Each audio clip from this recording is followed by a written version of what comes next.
Hey, y'all. You're listening to the Vitamin D podcast with Dawn Dai, and I'm here to shed light into your life, giving you insights and perspectives that can help you discover what exactly it is that you can gain by trusting you. And when I talk about gain, I don't just mean material things. No, I mean something deeper. I'm talking about gaining that spark, that thing that lights the fire in your belly, that spark that ignites the twinkle in your eye. I'm talking about spiritual growth. I'm talking about coming to the realization and walking in it knowing that you are your greatest asset. And as I think about how to grow and how I've grown, what I keep coming back to is this. Sometimes the moments of loss is where we gain our greatest growth. Like for me, it came down to losing my mother. When my mother died, I realized I gotta bet on me. I go so hard because of my mother. I wouldn't be where I am. And losing my mother at 25 was like a double-edged sword because on one end, you miss the fact that's your mama. The person that you rely on to do all that you do, the person that's going to give you the encouragement. But on the other end, I gotta go so hard because I don't have my mother here. I don't have anybody that I can just completely lean on. So for me, that propelled my growth. And in that moments, the last moments I spent with my mother, I learned that sometimes the greatest form of love is letting go, because I had to look at her and I said, Mommy, if you're in pain, you can go. And I grew up in a character of not being selfish, of understanding that time is short and you cannot wait, understanding that, Dawn, I gotta bet on me. And so thinking about that, I thought it would be good to talk to a good friend, a mentor and colleague, Carla Ferrell, about what it means to become who you want to be because of the losses that we've experienced, the losses that we've had, and despite them, how we've seen our life come to a success. So we talk about our similar experiences in losing our mothers and learning how to move through the grieving process and how our support systems pull us through and help us shape our understanding of these moments when our worlds are suddenly shook. So without further ado, it's time for your dose of vitamin D. Get your vitamin D right here with me and get excited about your life. Well, ladies and gentlemen, welcome to the Vitamin D podcast. It is my esteemed pleasure to welcome the one and only Carla Ferrell. Whoop, whoop. What's up, Dawn? How you doing? I'm good. How are you? I'm good. It's a lot going on outside right now. Yeah, it sure is. It's a lot. This COVID-19, this pandemic, a lot of people are being challenged about who they are, what they're doing, and how they're living. This is so true. All of us are, for sure. And, we're just seeing a lot going on where, not only is the virus taking lives, but just the chaoticness was going on with social injustice. We got people battling depression. It's a lot. It's a lot. It's a lot. And it just reminds me of what we're going to talk about today. And it has a lot to deal with loss. And, just thinking about the climate of, like we were talking about what's going on, we also think about our own personal loss, because whether it's a family member, whether it's a job, whether it's just the loss of being able to get out, is something that's missing. And I feel like, it's right now, it's time to get to the heart of the matter. And I said, what better than a woman that does it all, okay? A Black woman who's a boss, AKA girl boss, who is the program director of the nationally syndicated Steve Harvey Morning Show, a loving wife. And what sparked me, what touched me the moment I met you as a mother, each time I would see you with Tasha, and I would tell you, I said, oh my gosh, Carla, you remind me so much of my mother, the way you handle with her, of what I've seen, of just being so present. She's my little angel. She's my miracle baby. You and I, Dawn, we have a lot in common, and we both have lost our moms, and it is it's very hard and I know there's a lot of people watching this podcast that have been dealing with grief. And whether you lose a parent, a loved one, a child, I can't even imagine with all of the violence and crime that's going on this summer, there's a lot. And you need that family and you need that village. So for me, when I became a mom, it was very, very, very difficult for me because I thought that my mom would be right by my side, teaching me how to be a mom. Like I grew up seeing her being given it all. She sacrificed everything for me. I was her only child. And so I was a single mom and she was doing it. And I watched her sacrifice everything. And I was like, man, when I get grown and I grow up, I'm going to take care of my mom and I'm going to do all these things. And I did to a certain point. And after she passed away, I became a mom a few years later. And girl, there's no playbook. There's no formula. You just have to do, like you say, be present, love your child and do the best that you can, whatever works for you and your family and what your formula. You know what I'm saying? There's no manual to it. And especially in these days, it's like, what in the world is going on? And that's what I wanted to talk to you about because having the loss of the mother. So, for you, if you're listening right now, Carla, her and I share the aspect of both of our mothers died of cancer. Now, was your mother breast cancer as well? Yes. So let's just talk about that aspect. How old were you when your mother passed? I was 35. I myself, 35. So I was 10 years prior, I was 25. Yeah. And it was kind of like one of those things that it shakes you. It's one thing that you really can't explain what it is that you're feeling unless you're going through it. But it's like a shift and it's like a whole movement. And, when I think about motherhood, that's something that you don't think like your mother is ever not going to be there. Like, they're not going to be forever. But the whole idea that you're not going to be here, like, what? Right. And so, even looking at you and observing and just seeing you on social media, just hearing you talk Monday through Friday on the radio about how much you love your daughter. You talked about, I was watching an interview that you did with Angela Stribling of the 𝘸𝘪𝘶. And one thing you spoke about, you talked about the loss of your mother and you said, I didn't know whether or not I would know how to do it. And when I see you, I'm like, well, I don't know if there's a better playbook. And you said, I owe everything I am to my mother. And I too share that same story. That's right. So I wanted to talk to you about, your relationship when it came down to your mother and how she influenced who you are today. Oh, man. I was born in Chicago and my mother and father got a divorce when I was very young. I was like 5. And I remember my mom told me, growing up, she told me when I was like maybe 4 years old, I walked into the kitchen and I asked her, why don't you and daddy hold hands? And she was washing dishes and she said she dropped the dishes in the sink and broke the plate and said, here I am trying to stay married for my child. And she can see that it's pretty much over. And so that's when she decided that she was going to leave my father. They got a divorce and it was tough. I didn't have a great relationship with my dad. I remember my mom used to call my dad, hey, we're divorced. You didn't divorce your child. Be present, be there. She needs to see you. She's disappointed. It was all of those things just growing up, on top of everything growing up in Chicago.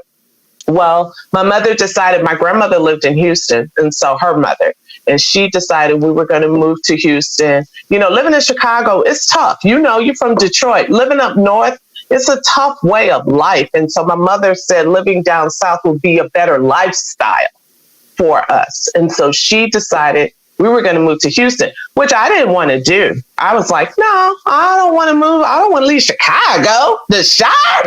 No. And my mother was like, my dad was moving to Los Angeles. So my dad's people left Chicago and went to LA. And so I was like, well, I ain't going out there. So moved with my mom. And we were 2 peas in a pod, girl. And that was it. I mean, we packed up. We had a Pinto. My mom had a Ford Pinto, baby. We packed that Pinto up and our dog, and we came to Texas. So what was she like? My mom was an avid bowler. A lot of people don't know that. She worked in Social Security. She was a social worker. She worked for Social Security Administration for many, many years. She was an avid bowler, and she worked hard. She worked hard and she struggled. And I remember graduating from high school in Houston. She filled out my applications for college. And she was like, "You're going to go to a historically Black college and university." Woohoo! And I was like, "Oh, well, some of my friends are going to UT and Texas A&M. And she's like, "You're not. You're going to an HBCU, because if we don't go to these colleges and university, who will? We have to support these colleges and university." My mom did all the paperwork. So I went to Prairie View A&M University, and it was hard to watch her struggle to try to help me get through college and all these things. I did an internship in radio. I didn't know right away what I wanted to do, though. Oh, really? Radio wasn't the first thing? Oh, no. I was on the campus, and I went to, my major was social work, because that's what my mother did, Dawn. I didn't know what I wanted to do. I wasn't one of those kids in high school, like, I'm going to be this, I'm going to be that. I'm like, child, what? I don't know. And when I went to the social work, sociology department, I should say, on the yard, the dean was like, "Why are you over here?" And I said, "Well, because this is what I'm supposed to do." He said, "Who told you that?" I said, "Well, that's what my mom does. She does social work." He said, "Well, what do you like?" And I was like, "Not this." And he said, "What do you want to do?" And I said, "Hey, I like music." He said, "What else you like?" I said, "I like to talk." He said, "Go on over to the communications building, girl. Get out of here. Change your major. Get on over there." And when I got to the communications building, I was like, and worked in radio, broadcasting, and all of that. So my mom was there for me, my childhood. She supported me. She was my everything. I'm trying not to, I don't want to cry and tear up and cry. Probably will. I know on the podcast, but I got the tissue. But that's it. That was my girl. And then it was 3 generations. It was my mom and her mom. And we did a lot together. My grandmother was a nurse. She worked 2 jobs. And when I was a little girl, I would wash her uniforms and hang them drip dry. And I had to polish my grandmother's white shoes. I had to lay them out. I took pride in her wearing her white, nurse's white, to work. And I would lay out newspaper and I would polish my grandmother's white shoes to make sure she looked clean and white when she went to work in her uniform. And to this day, I probably won't even wear white shoes. I walk right past them. I'm like, But that was, I had a wonderful childhood. I was raised by 2 women, but my grandma was there all the time. But my mom, it was me. It was when you saw Pat, you saw Carla. And that's how it was, Pat and Carla. My mother's name was Patricia. Okay. So you're only child? Only child. Okay. Yeah. I have a first cousin who's very, very, very close. And he used to live with my mom. So he's like my brother. But yeah, I'm an only child. So that's another shared narrative that we have of just having that strong mother where it's just like you're invincible. Because even myself, I was raised by my mother solely. My dad, he died when I was 3 months. And I have an older sister. So that's all I knew. It was just like that strength of being strong and standing up and being bold. It's interesting with all you know. And then here's the whole process of a woman who handled everything and getting to the point in which she had cancer 3 times. And I knew the frustration I was in when it got to a point that she couldn't open her drink. She couldn't put a fork to her mouth. And this is probably the first time that I've ever, sat down and shared with somebody who's experienced a similar loss. Because not only was it jarring when she took her last breath, but it was also jarring when I realized that my mother was human. Right. I know.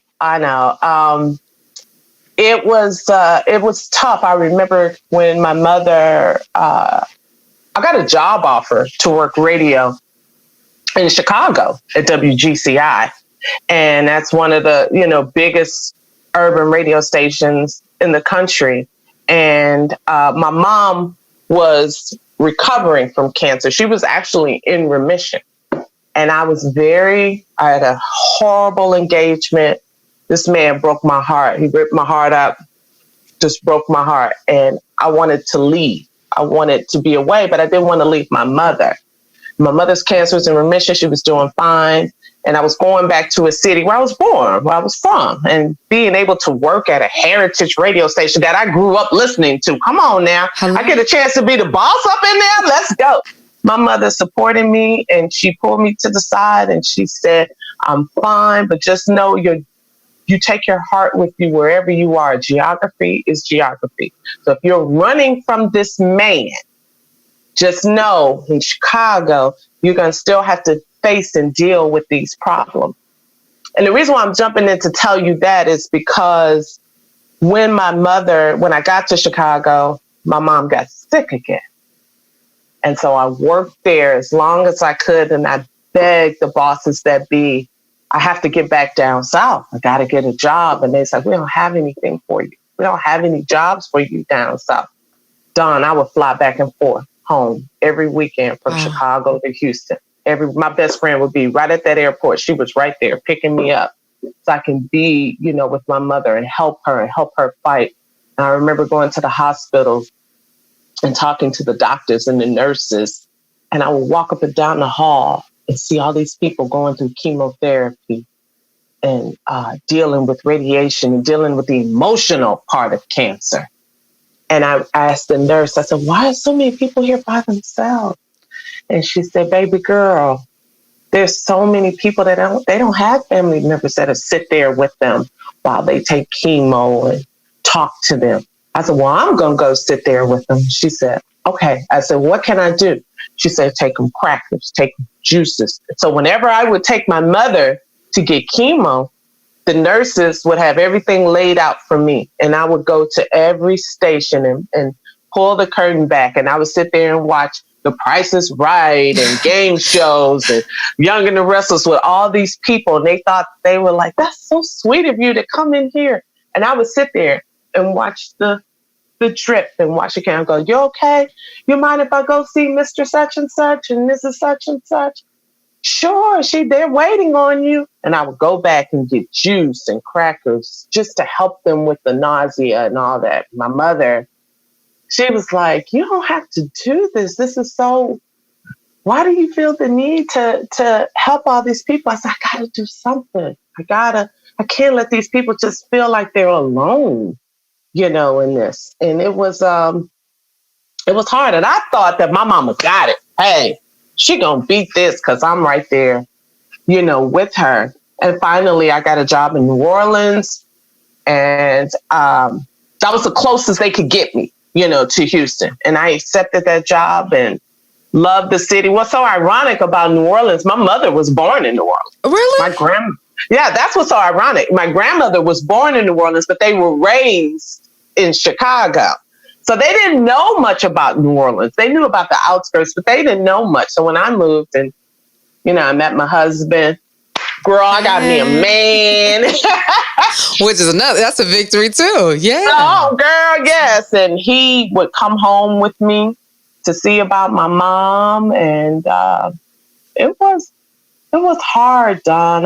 It's just, I don't wish, I want to say the blank word to cancer. I don't wish that on nobody.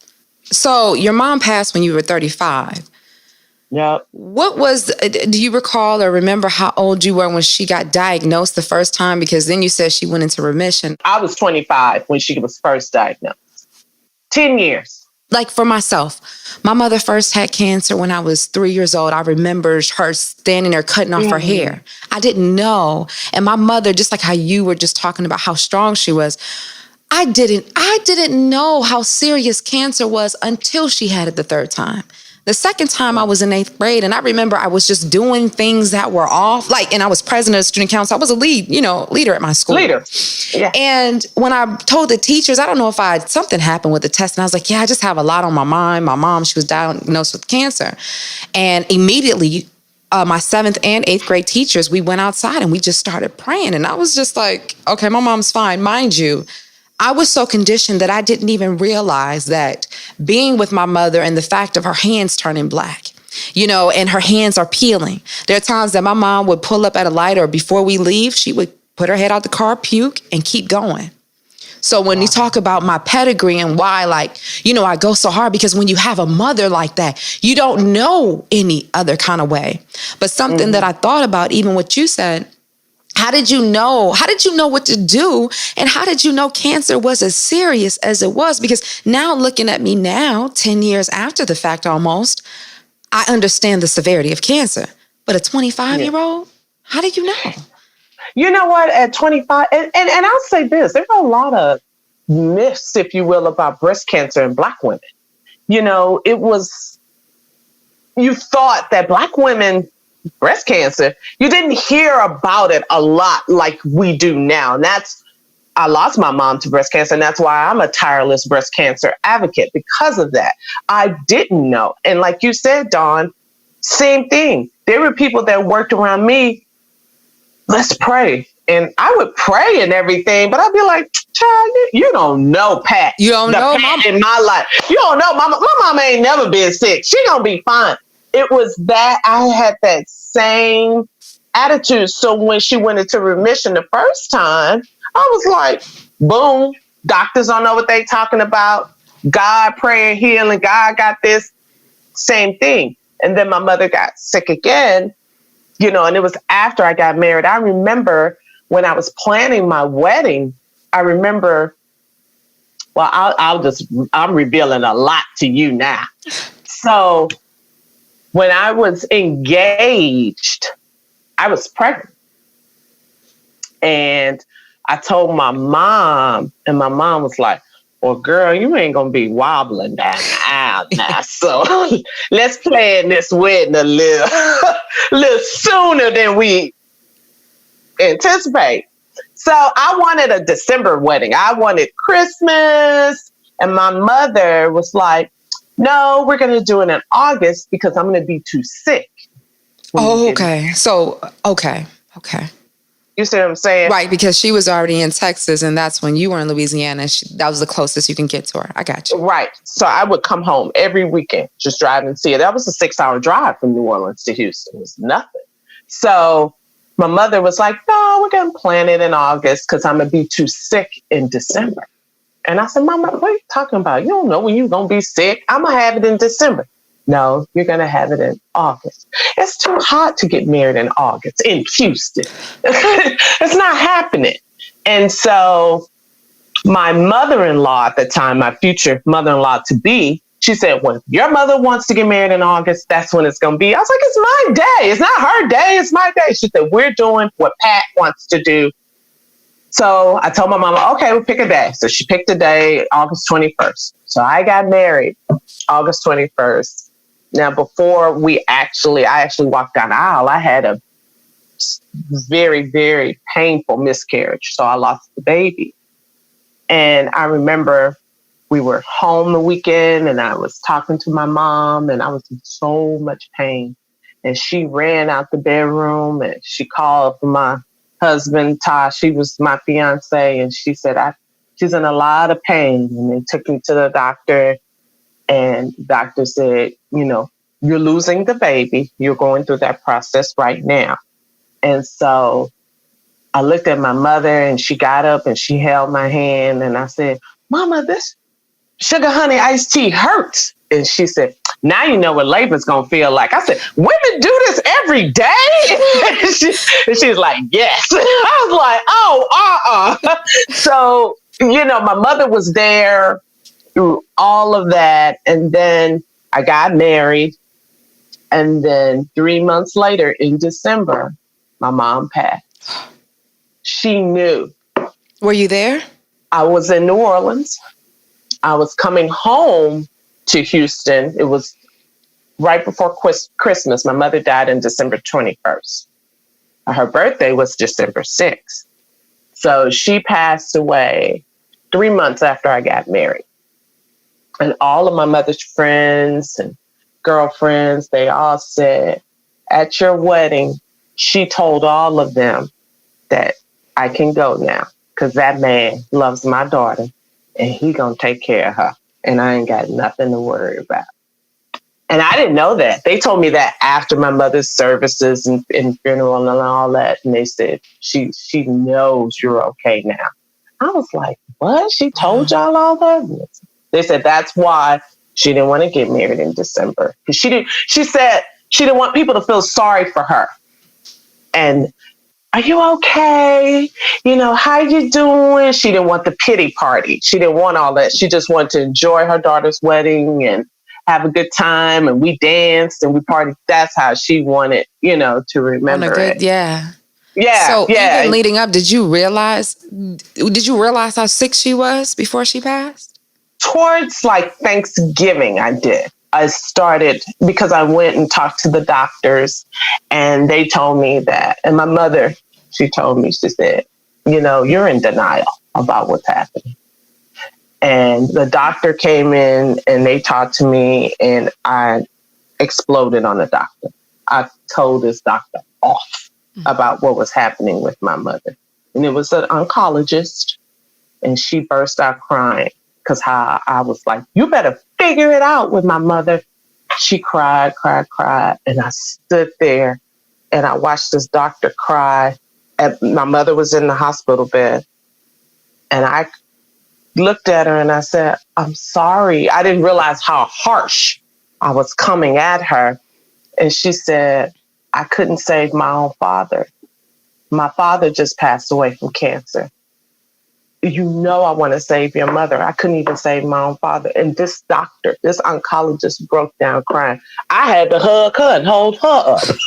And, that's what I'm saying about blank cancer, because it is a disease that is so emotional, it's vicious, it's mean, it's all of those things. And it's just, no one deserves to ever have to deal with that, any kind of cancer. So, yeah, girl. And, once my mom passed, I looked at my husband. I was a newlywed. I was married for 3 months.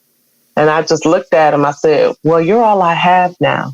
You're the only family that I have. And he was like, girl, I got you. Wow. He said, it's just me and you. And I was angry. I was angry at God. I was mad. Did you feel angry that your mom left and that she didn't fight hard enough? Because that was something that I crossed in my mind. Yeah, I had an issue with that too. I thought she didn't. And I was angry with God, and my husband pulled me to the side. And he was at my mother's house. And he told me, you go upstairs and you get on your knees and you pray and you cry and you talk to God and you get it all out. But you can't walk around angry with God because it'll affect us as a marriage, as a union, as a family. So I prayed and I talked to God and I came downstairs and I felt so much better at that time, in that moment. And I started studying the word and, reading the Bible more and going to church and just getting closer to God. And I think you just learn to live with it, Dawn. I don't think you ever get over it. I don't think for death for anybody. I don't think they get over it with a loved one. You just try to learn to live with it and survive. And I think just like how you were saying, like God presents himself in different ways to carry you through those moments, because even the third time when my mother was sick, I was the local producer for the Yolanda Adams Morning Show. Yeah. And so doing that show, it was gospel music constantly coming in my ear. My mother was a type, because I had to get up probably at 3 or 3:30 to get to the station by 5. Mm-hmm. And in Detroit, she would call me I'm like, Ma, I'm fine. Don't do it. But even in that process, I didn't realize like all that gospel music was carrying me, because in my mind, and being in New York and her being in Detroit, I never computed how sick she was. Uh-huh. And I think I started understanding because they had to give her the medicine, like the morphine to help with pain. And she was just kind of, just not all the way to. And I would be upset like, Ma, you're not listening, or Ma, you're not trying hard enough, and not understanding the sickness. And it probably wasn't until I had went home that Christmas before, because she passed in February. And we were going to do some laundry. We're doing laundry, and she experienced some pain in her chest. And so I was like, okay, Mom, we probably need to go to the hospital, because at that point she had been in stage 4 for about 4 years. And again, my mother is invincible. And to me, there's nothing that she cannot do. And the moment that I realized she was human, or like, my God, she must be sick, I sat there. She was laying in the hospital bed and she cried out for her mother. Whoa. I had never felt so helpless. And that's why it was kind of a trigger, even though the whole situation with George Floyd, when somebody is at the point that they're calling out for their mother, what? And here I am, 25 years old, and I'm looking at my mother, the one that's all I know. I don't have, my father's not here. So, and my sister, she was dealing with preeclampsia. She was pregnant. So, she was under a lot of just dealing with that. And I think that was that moment. But I think, when we talk about loss and dealing with that, I think one of the strongest forms sometimes of loving someone is letting go. And I had to get to a moment when I went back out there and I had to say, like, Ma, it's okay. Because when I'm down there and I'm seeing you and it's still not registering that you can't open your drink, you can't put the fork to your mouth. And I'm angry because I said, Ma, you're not trying. Yes. And it's almost like that kind of grace that you have to give with yourself as well as your loved one to say, okay. So I'm interested to know, what was your grieving process like? Yeah, I went through that. I felt like, I remember one day I was on the phone talking to my mother and I was mad and I said, Mommy, you're not trying hard enough. You're not fighting it. She hung up on me. And my mother never, ever hung up on me. And I was driving and I told my husband, I said, my mom just hung up on me. He said, what did you say to her? He said, how dare you say that to her? And I called her back and I cried. And I remember when she got really, really sick, it got to a point where my grandmother, my mother's mother, was still alive.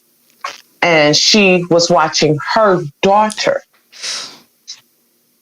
die. And I remember she called me and said, will you please allow me to take care of my child? Oh. So what do you say to that, Dawn?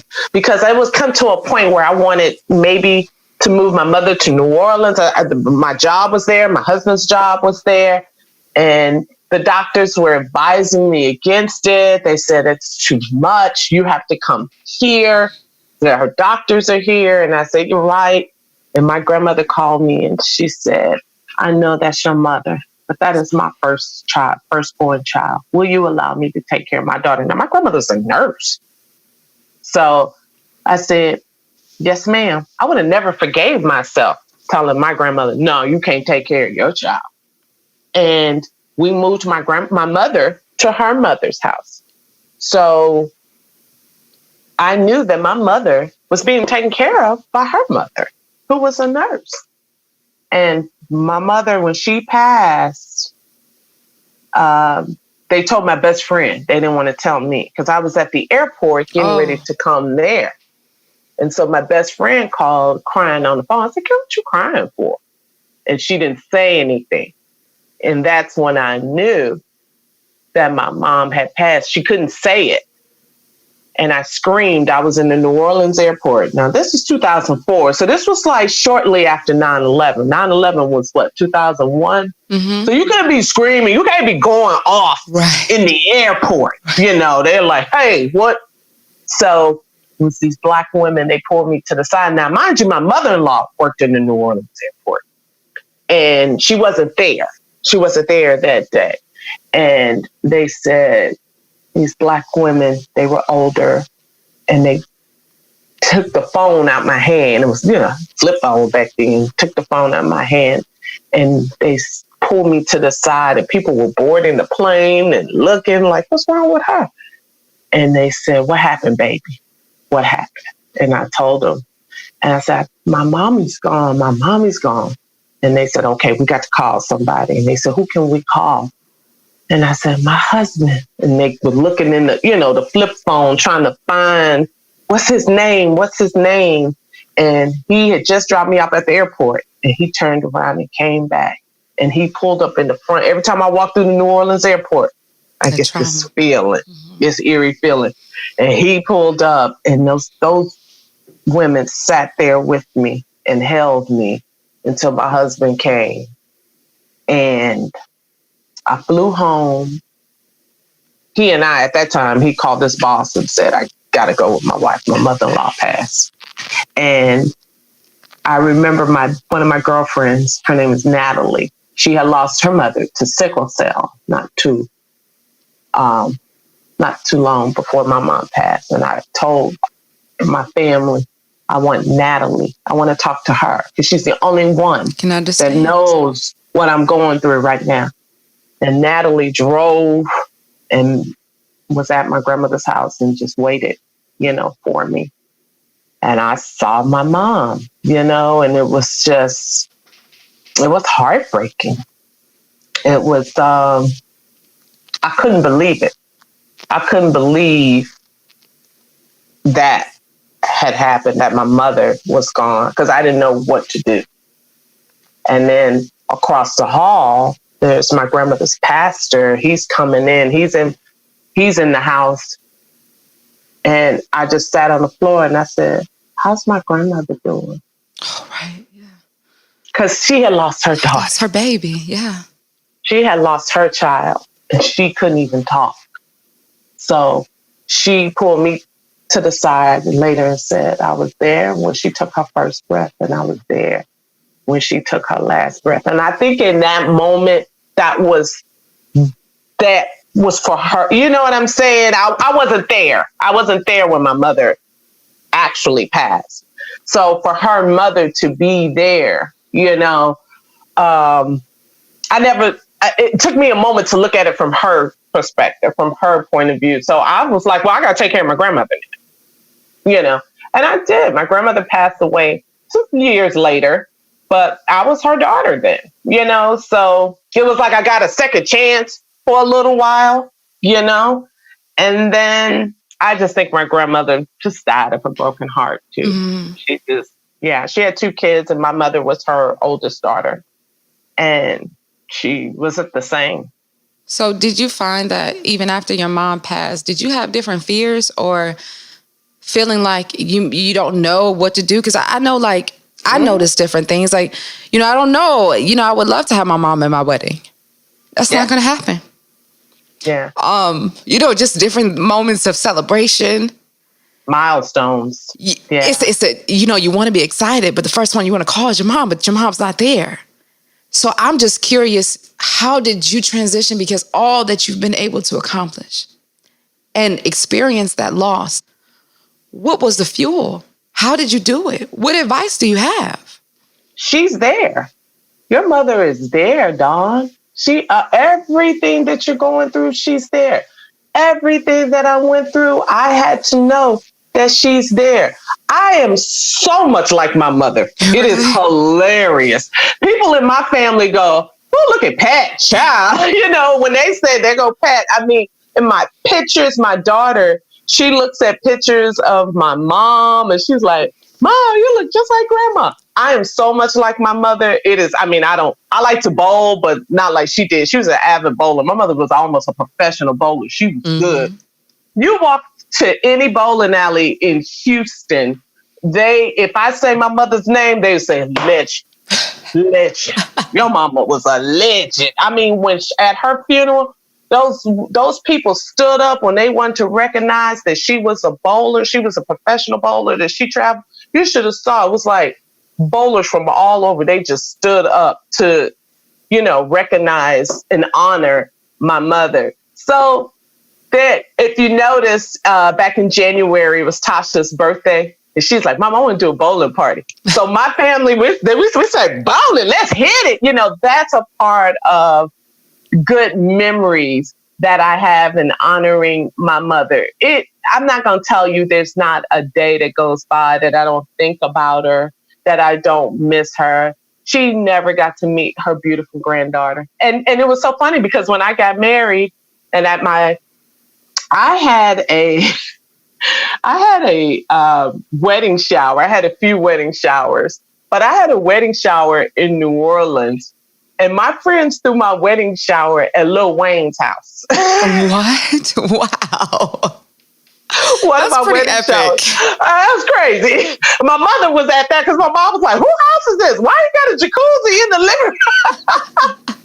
But I remember I was getting all this lingerie and all this stuff. My mom was like, "Yeah, grandbaby." She just wanted me. She wanted to be a grandmother so bad. She just really wanted to be a grandmother. So I know that she's up above and she's watching. Oh, I know I'm covered and I know she's there. And I'm not going to sit up here and tell anybody that's listening and grieving and you don't miss them. But you just got to think about the good times and the good memories. And they're right here and forever in your heart. And I know people say, yeah. But it's the truth because that's all you had. And you know that she comes and visits in numbers. And I notice, like, I know when my mom is there to say congratulations, because even when I debuted my weekend segment, of course, I wanted to tell her. But it was interesting, Carla, right after everybody called and I'm talking to everybody, having the conversation, the moment that I had a minute to be still, the time is 4:44. And she loved this song. I can't recall who the artist is, but if you don't know me by now, you'll never know me. If you don't, Harold Melvin and the Blue Notes. And it was her saying, "Dawn, I'm proud of you." Yeah. And I'm just wondering, like, even for you, like, has your outlook changed on life? Oh yeah. And how you use your time? Do you find yourself holding your daughter a little closer because you know what that could be like not to be there, or just you don't want to miss a moment? One thing with my daughter that she had that I didn't have was a dad there, a dad being there. So family to me is first over everything. And I think that now that everyone's gone through COVID, gone through having to sit down and be at home and quarantine, time to reflect and think about those things. But I was always like family over everything because life is short. And when you don't have the family that you thought you would have or would be around, then you start to appreciate and value all the time that you have because, I was on bed rest. I had a very complicated pregnancy. My pregnancy was difficult. I had a miscarriage before and the doctors told me this is going to be very hard. I waited till I was 90 to have a baby, but it was hard. And I was in the hospital on bed rest for 2 months. Wow. I couldn't get out the bed, out the hospital. Like I could get out the bed to go use the bathroom and that was it. So going through all of that journey, I look at my daughter like, girl, you better appreciate me. Do you know what I went through to get you? The things that you hear moms say. I'm one of those moms now to look dead at my daughter. Like those moments, they become precious moments. You reflect on them and then you just live. You just live your life. You don't exist. You live. You have to live. You have to live. Amen. Yeah. And that's it. I don't want to walk around. So there are moments, Dawn, where I will look at a Hallmark commercial and bust out crying because it'll be something that reminds me of my mother. My husband will be like, "Where'd that come from?" I'm like, "I don't know." Oh no, and then I'm through with it. Tasha has come downstairs and I've just been in my bed crying. We sold my grandmother's house recently and the tenants moved out and I felt that they didn't take care of the property the way they should have. And I went to the property and I cried over because it was childhood memories for me, that house. And, I had to let that part of it go. So here I am crying about some trash in the front yard. I'm talking about crying, Dawn, like everybody been like, "Girl, you're going to be all right about this trash." But I was, because my grandmother would never, ever allow that to happen. She took care of her property and value. So it was one of those moments. So there are going to be times, I'm saying all of this to say, there are going to be times in your life, you're going to have moments, you're going to get sad, you're going to be happy, you're going to thank your mom for the memories and the lessons that she instilled in you. Yeah. You're going to have all that. It's going to be up and down, but it's going to be more ups than downs. And that's why I tell people all the time, like, when you see me, you see my mom. Everything that I am is what she instilled in me. And I remember even, being around her when she was sick. Carla, it was almost like I was trying to prepare my brain for what could happen. Yes. And when I would go back and from New York and I would visit, it may sound weird, but I'd just smell her because I wanted to remember what you smelled like. I would even take, they had something called like this, was it a Mevo? It was something like this mini recorder. And I would just ask her all the questions because she's the last bit of knowing about my father, knowing about me. And I just remember even when you were talking about being pregnant, I have on video where she was telling me, she said, Dawn. She never said Dawn. She always called me Dawn. Dawn, having a baby is like going through death. Mm-hmm. And why she say that? Well, just because your body goes through so many changes. It's not an easy process. And at the time, my sister was really like, she went completely blind. Her blood pressure was up. So, even my sister of dealing with all the pressure of your mother is dying. And I think probably she understood more than what I did because I was kind of spoiled. And I say that in the sense of I didn't live it every day. And it's only when I came home to Detroit that I really fathomed to imagine. I think, God has a way of protecting us and catering each child to what they need. Yes, and I just think about you and your story because you had 2 major losses within, would you say like, was it 2 years or 3 years time span with your first child, miscarriage? No, it was a year. It was months. It wasn't even a year. It was Carla, months. how did you do that? How did you stay on your feet and still be a boss? It was over God, girl, through the grace of God, through prayer, through strength, through having my family. My husband's family, we're so close too. And they're my family. My husband has 2 brothers. It was 3 boys going up. And when I'm around my in-laws, girl, I have so much fun, because I get to see, I have my mother-in-law and my father-in-law, and my daughter gets to be with her grandparents. You know what I'm saying? So I just appreciated my new family. I had a new family and it was hard. It's hard, holidays and spending with my in-laws and not being able to be with my mother. It was tough at first, but I don't know. I just know she's there when I'm cooking with my mother-in-law. And my mother-in-law, she's from Louisiana, baby. She can cook. Burning in that kitchen. She can cook. So there's certain things, though, when we cook and we lay out the menu, like for Thanksgiving or whatever, she goes, now you cook that and that because that's your mama's recipe. You cook that. I ain't cooking. I'm going to cook that. It's still the tradition and family. And that's what you have to do. Find a way to have those traditions and memories and good times. And I remember my brother-in-law, my husband's little brother, my brother-in-law, he got a chance to meet my mom and talk to her. He loved my mom. So I know one time I was cooking a recipe of my mom's. And I remember my brother-in-law, he likes to cook. My husband, no. But my brother-in-law, yes. He was like, oh, wait a minute. That's the recipe your mom had? And I said, yeah. He's like, oh, okay. What do you do with this? What do you do with that?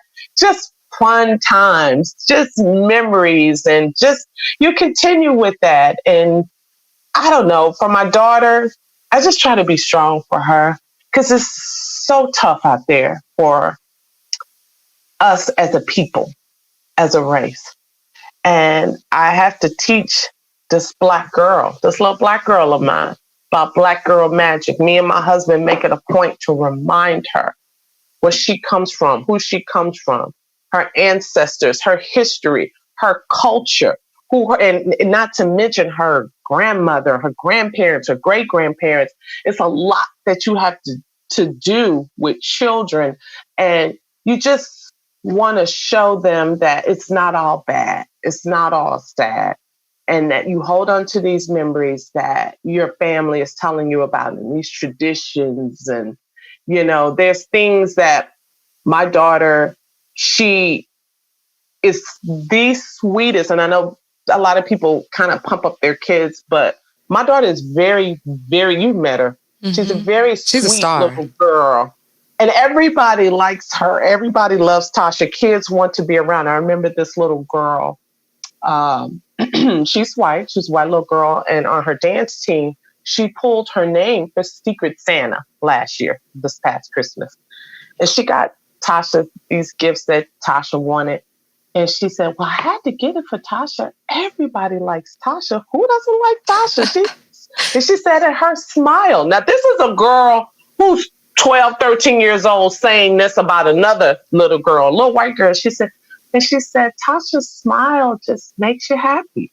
So to hear that that's the kind of daughter that you have and that she's so kind and loving, all of that comes from family. And my mother was like that. Tasha reminds me a lot of my mother. She's so much like my mom in so many ways. And my husband's mother, she's like her too. She's those two women together. We be cracking up, me and my husband. When she does something, I may call her, look at Pat.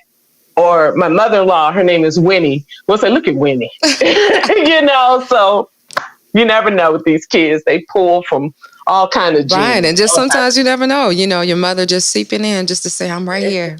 Yep. And exactly. I wonder, I didn't do this, and I'm thinking about doing it. Did you ever go talk to anybody about or seek therapy? Like, how do you? I thought about it. I still think about it. I still think about going to therapy and dealing with the grief. I just haven't, and I didn't. And I became so busy with, especially when Tasha was born. My mother-in-law lives out of town, and I didn't have help. I didn't have anybody to help me with this little bitty premature baby that I had. My baby was, my baby was, you look at her now, girl, you couldn't even tell, honey. She's so tall, strong, athletic. Yeah, she was a preemie. She was 4.7 pounds. And it was funny because when she was born, she was in the NICU, and she wasn't like, when the doctors are coming to NICU, you see these little bitty micro babies, the little bitty preemie babies. So they would look at Tasha and they go, who big old baby is this? Because she was too big for the preemie section, but she was too small for the regular section. So they look at the micro baby, and then they look at this baby. Well, she almost 5 pounds. Why is she over here? And it was so, so funny. And when she was born, it's a premature baby. They said, listen, we can't let her go home till she learns how to breathe, the bottle and breathe on her own. She didn't have any problem breathing. They just wanted to make sure that she knew when she sucked the bottle to breathe, to remember to do those steps. And you have to teach her. I had to teach her that. And I remember it was an older nurse. She was a white nurse. And she said, you just don't have trouble. You're going to be here for a while with your baby doing that. You're going to have to really teach her. And I was like, right. Right. So it was two sisters. They were nurses in the NICU. And they had on that protective, when nurses wear the protective PPE and all that equipment. And they pulled me to the side. And she said, you just brought a black little girl in this world. Show them what time it is. Hello. And I was just like, oh, okay, you ain't saying nothing but a word. Girl, I opened up that incubator. I picked up my little bitty baby. And I said, you going to show them that you can do all of these things that they don't think that you can do in the time frame that you can do it. She held my little finger. Tasha was holding on to my little finger. And all these things I would have to teach her and do every single day. And I remember the doctor coming and saying, wow, she ready to go home. And the black nurses looked at me and winked. And it's just how, labeled out the gate, from day one, how the heavy burden is. So can you imagine what our mothers had to deal with when we were born? There's so many things that we just don't know that they had to deal with. So stuff like that, what? Just little things to try to teach your daughter what your mother taught you. Just think about all of these things that your mother taught you to be who you are today. Right. Can you imagine? Right. So now that I'm a mother and I got help, I have a husband. I can't even imagine doing it without help.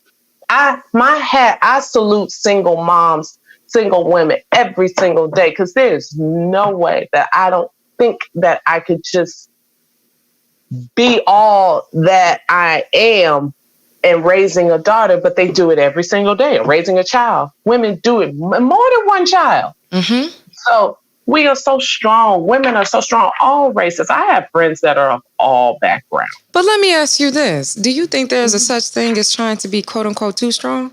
Yes. Because I think myself, and, because that's all I've known how to be strong. So, the idea of feeling like without or lost, that's kind of odd to me. And as I've matured, I've realized how much strength it is and to be vulnerable. I don't want to say weak, but just to feel it. Because when my mom was sick, Carla, I think I'm just nature because I am a go-getter and I'm about my business. I can get lost in my work. And so I think there were times where I found myself busying myself with my job. And those are ways that I coped with it. And it wasn't probably until years later that I say, oh my gosh, my mother, she's gone. And I think, when I asked you earlier about the grieving process, my moment didn't happen right away. It probably started hitting me years later when I was like, oh, there is actually a void there. And I remember back in New York, the assistant program director, Cynthia Smith, I remember I was like, okay, you know what? Cynthia, now I got to speak and I got to inspire and I got to do this. And she said, wait a minute, Dawn, you need to take care of yourself. Yes, right. Because you just get so used to just displacing it. And I just want to encourage anybody that if you have suffered for a loss and if you have gone through anything, that it's okay to feel and be in your moment. Yes, because you can't keep escaping and understanding that you do have to take time with yourself. Absolutely. Yeah, and guilt. Guilt is useless. It's a useless feeling. It weighs you down. There's a lot of that you have to deal with. And for me, guilt was one of it because I took the job and I went away. I went to Chicago. I should have been here. Just all kind of guilt feelings that I had. Maybe I should have took care of her. I don't know. Did grandma do all of this, all of these guilt feelings. And you have to, when my mom passed, I was just like, she's on a trip because my mother would travel a lot to Boone. So I was like, oh, she's on a trip. I went through that for a very, very long time. And it wasn't until I decided after I had Tasha, it's so funny. Steve was ready for me to come back to work. He would send boxes and boxes of diapers to my house every single day. I'm serious. The UPS man would go, is your baby using all these diapers? Is there something wrong with your baby? I said, no. It's just my coworkers are ready for me to come back to work and they wanted to make sure I had everything I needed. I had everything I needed. It wasn't until I got ready to come back to work because I was on bed rest, that I realized, I don't have a babysitter. I don't have, it just started hitting me like, I can't call my mama. I can't call your mama. Have you ever had a moment? I remember when my mom first passed, I would pick up my phone looking for her call. Yeah. And I was like, oh, she's not calling. Absolutely. I did a little project before my mom passed away for my wedding. And one of the guys at the radio station, I had my mom record some stuff and I saved it on a hard drive at my job. Well, I worked in New Orleans. And then I transferred the stuff to my home computer. Well, Katrina came and destroyed. I have nothing with my mother's voice on it. So Katrina came and I lost all of that stuff. I just broke down. I don't have a video from my wedding. All of that was at my house because of Katrina, and my father-in-law recorded it. All I have is pictures. I share that similar because like I was saying that I would ask her these questions. I have this device. Interesting enough, I was in New Orleans when the device stopped working. I had went down there for Essence, and probably a couple months, probably because I just knew she was sick, and I was like, I need to just ask questions, just in case, and just because I think that's the inquisitive part of me. And the device, you have to plug it in, but it wasn't charging. So I have the device to this day, and I refuse. I don't want to just ship it off because the data's on there. So I have to get it off. But yeah, I can definitely relate with that. And I have it where I've just saved different voicemails and things like that, just so that I can make sure and keep her voice there. I don't know if I play it back now, but it's just good to know. Yeah, I wish I had that. I don't even have that, because all the stuff that I thought of to do once she passed away, my mother passed away December of 2004. Well, Katrina happened in August 2005. So I don't have any of that stuff, so it was a lot. I remember talking to a friend and they say, you should go to counseling because you've been through a lot. Because I had a miscarriage, I got married, I lost my mother. 6 months later, Katrina happened. And Carla, you haven't even mentioned like life, just regular life stuff. Right. Katrina happened. I moved to New York. My husband lost his job because of Katrina. We moved to New York and my husband had to start over. Now, keep in mind, my husband is a mortgage loan officer. And so when we moved to New York to start the show, Steve Harvey show, the housing market crashed not too long after that. So then my husband lost his job. And so he had to start all over again. Now, housing market's back. He's fine. But after that, 2 years later, I got pregnant, had my baby. So it was, and I had my baby in Houston. I didn't want to be far from my mother-in-law at the time because I was on bed rest. I didn't know what to expect. And the doctor was just like, you're going to have to be in a hospital. You can't be at bed rest at home because you're not doing it right. Because I would get up and they was like, you obviously don't understand. I was like, oh, you mean be in the bed like all the time? And they was like, yeah, like the entire day, all the time.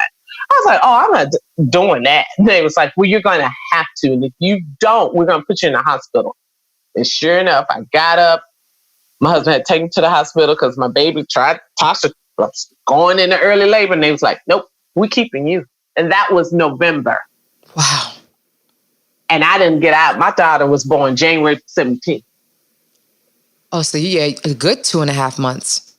In the hospital. Wow. So, you talked about like letting go of guilt. What other things would you say, like if somebody is experiencing loss, whether it's something to be prepared for or just something of just what encouragement or advice do you have? Like, and I want, even if it's raw and ugly. I would say the first thing you have to do, maybe you can just find out more about your relative or your loved one. Just find out as much as you can about that person, good or bad, and try to hold on to the memories and the feelings and the lessons and the traditions and all those things about that person, and hold that right there in your heart. Study the word. I started reading. I found books. You can't really see. This is my office, but I have to show you. There's like some books. Oh, I see that. Yeah, right. Yeah. Yeah. We have a lot of books and stuff over there. This was my husband's office. And then when COVID happened, I kicked him out. And so he was like, yeah, dog. So he's in the dining room. That's his office. He's doing a lot of mortgage loans in the dining room. Who knew? But I read a lot of inspirational books. I found messages from my grandmother about that she wrote in a flap of all these inspirational books that my mom and my grandmother had, and about studying the word and getting close to God. Mm-hmm. I would also recommend counseling. I would say there's nothing wrong with therapy and getting counseling. And I still think that I should do it. I should really take the time to do it. I mean, obviously we have restrictions because of COVID, but you can have do it online virtual. sessions. Yeah. Right. You can do it. You can do it virtual. I just feel like with me, with everything that happened so fast, I had a baby, a premature baby, and I had to figure out how to be the best mother that I can be with my premature baby, because after I had her, I was able to go home. I was in ICU when I delivered my baby. And so was she. So they went to my husband and they said, listen, your wife's in ICU and your daughter. And my husband said, well, y'all got to figure this out because I can't do this without my wife. So y'all figure this out. So many moments where we went through so much, me and him, so fast together that we're so strong. And I won't say our marriage is perfect. I'm not going to sit up here and say we don't argue and have disagreements. We don't go to bed mad. If we're disagreeing about something, we talk about it because we feel like life's too short. My father-in-law is ill right now. So now my husband, I'm there trying to be there for him because he's dealing with the stuff as well. He saw what I had to go through. So we're just together as family, and we're trying to be two strong parents for our daughter, but not perfect though. Mm-hmm. We're not perfect. And there's some things that we try to instill in her and we want her to learn. And there's some things that there's some things like sometimes I'll say something to Tasha, and just because I was raised a certain way or it was like that for me, I'll say to her, well, that ain't how I was raised and that's not how we do it. And then me and my husband go, but that's not her journey. That's not her deal. Right. So he and I have said to her, you know what? We're sorry, Tasha. You know what? This is how it was for us. This is not like this for you. But this is why we said what we said, or this is why we're doing what we're doing. So we learned too. We told the parents make mistakes too. So it's all a process. It's all a journey. But don't be so judgmental and hard on yourself. Have grace. And look for perfection. Be grateful. Be appreciative. It's people out here that are furloughed. They're losing their jobs. They don't have a peace of mind. It's so much. It's so much going on. And you have to. And if you don't have, I'm saying all this, my husband this, my husband that. If you don't have a husband, you have a friend, a girlfriend, a mentor, a pastor, a preacher, someone that you need to be able to talk to. And let me say this. And I'm just going to say this because this is what you do as well, Dawn. I'm going to say this. Put down that phone.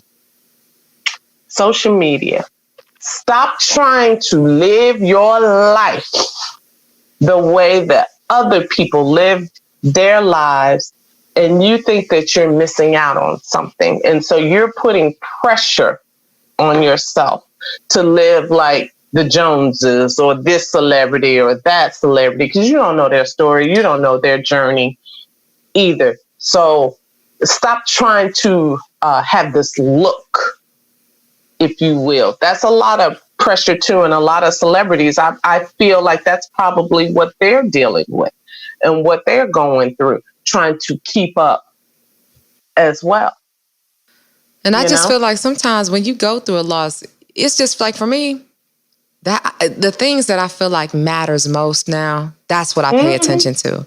I realize, how much I got to take a chance on myself. And that's why I go so hard right now because, Carla, I got to make this work.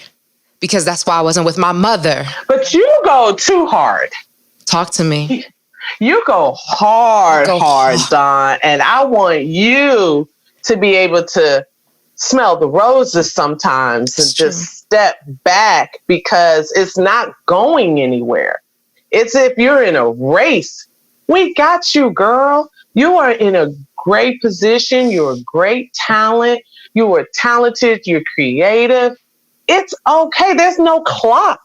There's no clock. There's no race. And you got to stop putting so much pressure on yourself. Now, don't get me wrong. You have a high pressure job and people don't know what you do day to day. I know what you do day to day. You know what I do day to day. Mm-hmm. It's a high pressure job. And I know that's stressful too. But for yourself, stop judging yourself on gotta get this done, gotta get that done, let it be. Live your life, enjoy. When it comes, it's gonna come. Look at, you mentioned your segment. You mentioned that your mom was there for you for your segment. It happened. It may not come when you want it, but it be there right on time. Just like God and people say, he's an on-time God. Right. Yes, he is. And things, you just realize how things have to go in place. And that's a true word, because I want to learn that balance. And I guess for me, and that's why I'm like, okay, I asked you about how your grieving process is, because I put that pressure on, because for me, oh my gosh, hey y'all, I have no other choice. It's going down over here. Carla, I don't have a choice. The option to not make it, that's not it for me. You made it though. What do you mean not to make it? Well, to have my own, like, you know, to have like a, you know, to live a life where you know, I have my home and I'm able to travel, where, you know, I'm working with my brand. Because the only thing I'll say, and if I didn't, I will never forgive myself, because it's like, Dawn, you could have been with your mother. But I do have to balance, because I know my mother will want me to live. And I realized, like, even when I was in New York, and I used to assist a radio personality named 𝘲𝘲. She lives in Atlanta now. Yeah. Well, no. And it was probably then that I probably tried to learn the balance, because that's when I started to realize time and where time is spent. So I'm making sure, and that's why I was like, you know, even speaking to somebody else, that, you know, if your thing is not drugs, if it's not working out, if you're not into that, don't forget that sometimes you can get caught up in working and not to distract yourself. And like how we talked about being so present and living on purpose, protecting your space, knowing who you're giving your energy to. But that was definitely a word. That's a word from me. Yeah, absolutely. You can arrive in the moment and enjoy that moment. You've arrived and you've accomplished something that you set out to accomplish, and you haven't even had a chance to enjoy it yet. You've arrived at something that you obtained. It was a goal, I'm sure, on your vision board or your bucket list or whatever it was. You can check that off as complete, but you haven't even really enjoyed that.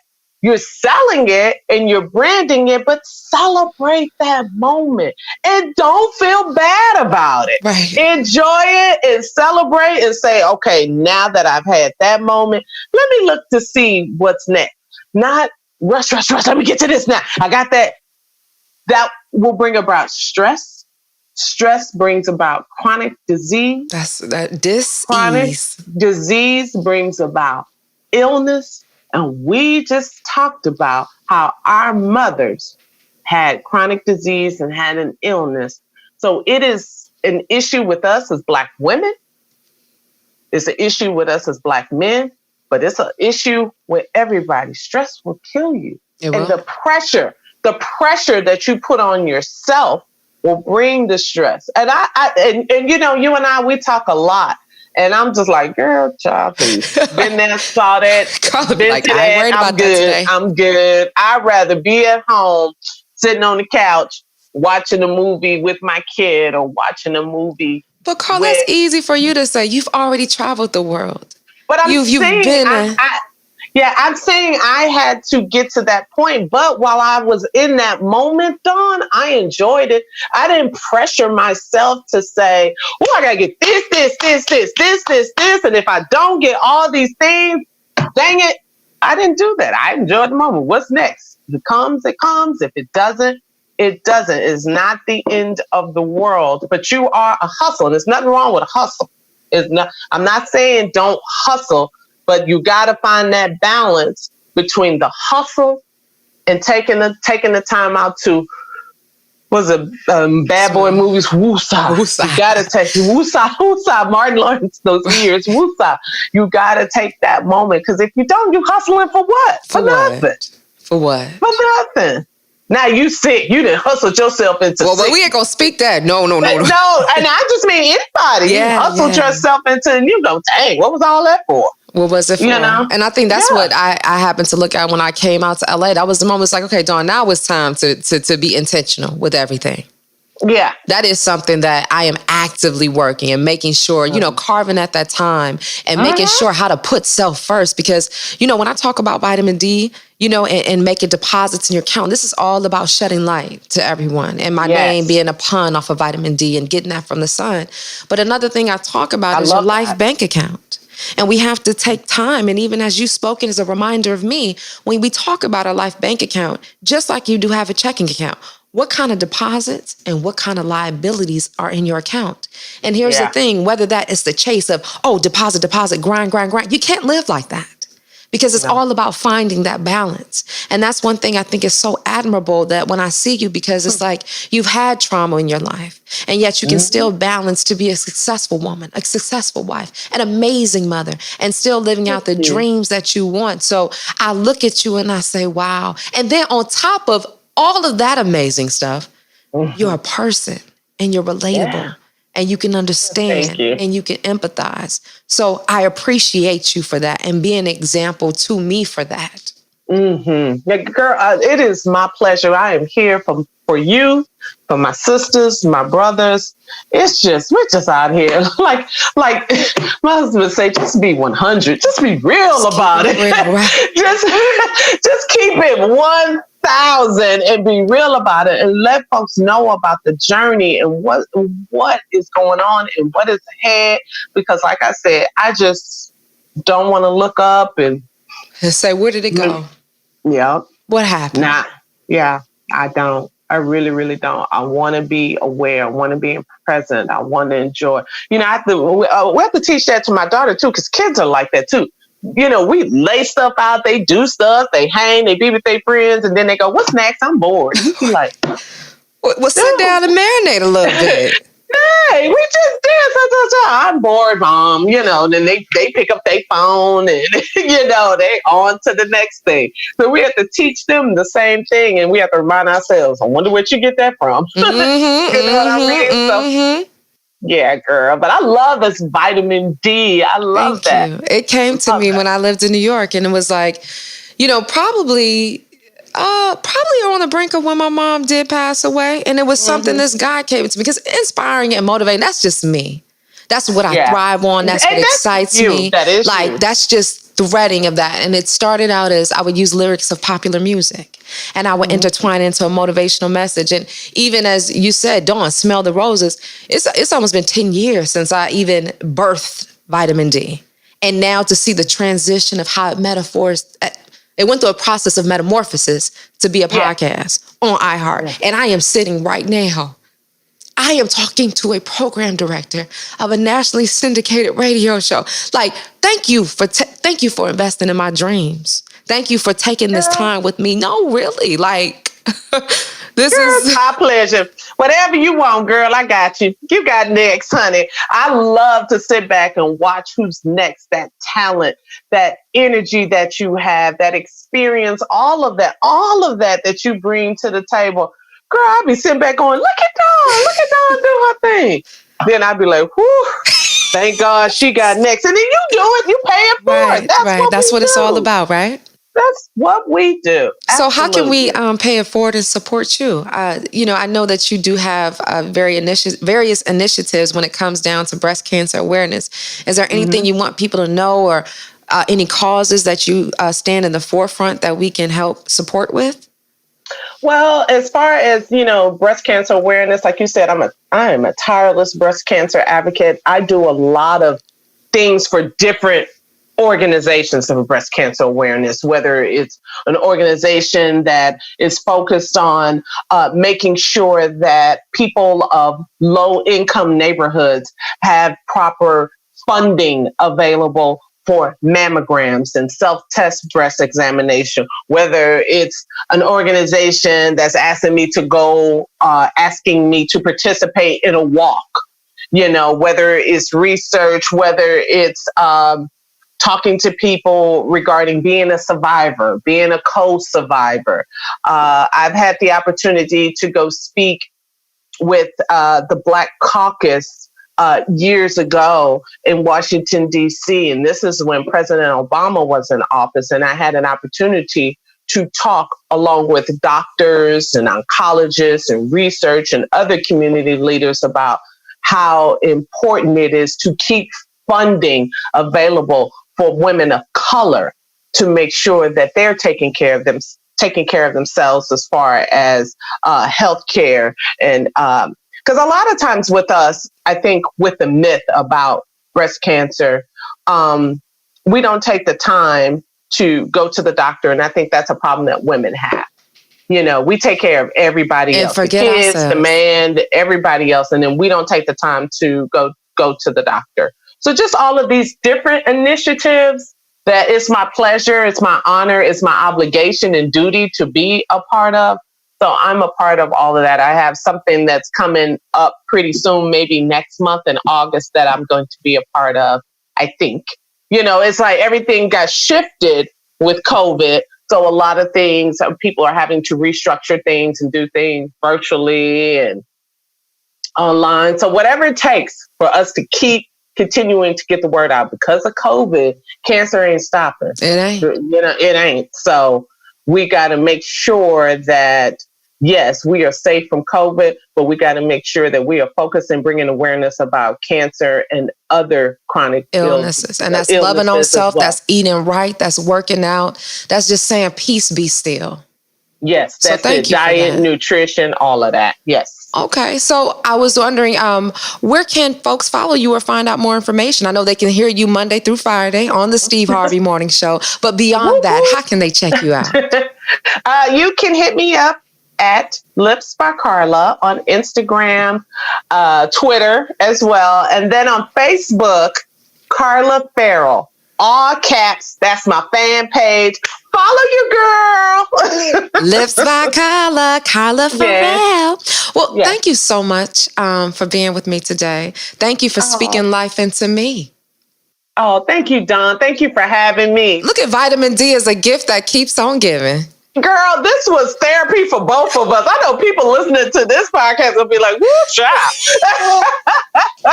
But it was needed. It was needed. It was a cleansing. It was needed. So for sure. Yes. Okay. Well, thank you so much. And if you're out there understanding that if you're dealing with a loss, you don't have to do this alone. Understand to be patient with yourself. Have grace with yourself. Learn to love you and learn you right. Understand that time does heal, but you have to be patient with it. And understand that loving on yourself is loving on someone else. So thank you, Carla, for being here. Thank you for speaking life. And most importantly, thank you for further instilling why it's important to understand that you are your greatest asset. That's it for Vitamin D today. Hugs and kisses. Oh, wow. Now that conversation was even healing for me. I can't tell you how important it is to surround yourself with friends, colleagues, mentors, people that can help support you on your journey, people that can speak on certain and similar situations that you've been going through. So thank you, Carla Ferrell, for sharing your story, for being so open, so honest, so vulnerable, for just being you. And I want to say this to you as well, to you listening, that losing my mom to this date is by far the most traumatic, the most heartbreaking thing I've experienced. But I think at the same time, I know at the same time, is that there's nothing that I can't face. After experiencing such a loss like that, it makes me think of Sia and her song, Titanium.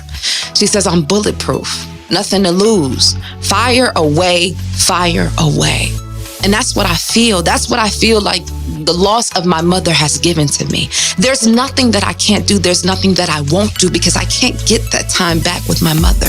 And I know how much she put into me to become everything that I am. So I have to use this pain, this hurt, to propel me to make sure that I seek out my wildest dreams. And that's what I want for you. Because when you realize that time waits for no one, you can't wait for a perfect opportunity. You can't wait for somebody to offer you a job. You can't wait till you lose a certain amount of weight. I need you. I want you. I plead you to live right now. And every loss, every pain that you've experienced, think of it like a callus. Think of it like a shield where things just start to reflect off of it. Because you've been there, done that. You are stronger. You are wiser. You are a warrior. So if you loved Carla as much as I did, and you want to learn more about her, make sure you catch her Monday through Friday on the Steve Harvey Morning Show. You can also find her online at Lips by Carla on Instagram and Twitter, and on Facebook at Carla Ferrell, all caps.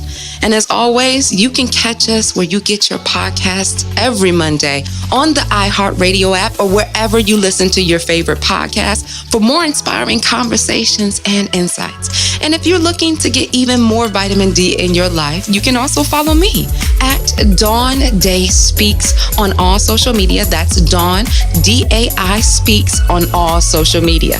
And until next time, always remember, you are your greatest asset.